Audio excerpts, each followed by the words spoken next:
Welcome welcome to my channel. Subscribe and like. ఈరోజు నేను ఈవోకి స్పెన్ తిప్పబోతున్నా.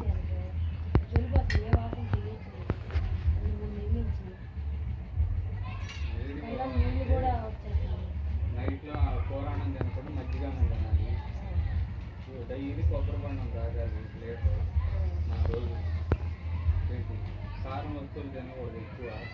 ఒక పూటే కూరన్నం తినాలి, 2 పూటలు పెరుగు మజ్జిగ వాడాలి. గరేనమ్మాయి నా కాడ బాగానే దుబ్బుతున్నాడు. డైమండ్ కొబ్బరి బొండాన్ని కంటిన్యూగా వాడాలి.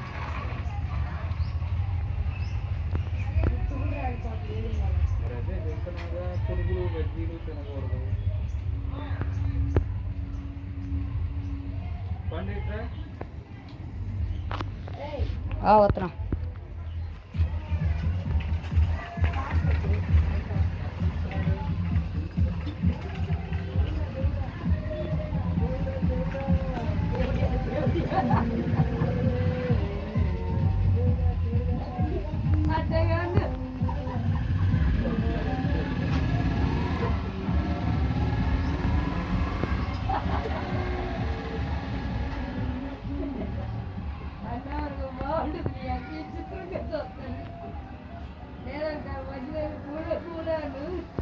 గైస్ పార్ట్ 2 మళ్ళీ నేను చేస్తాను. అంతవరకు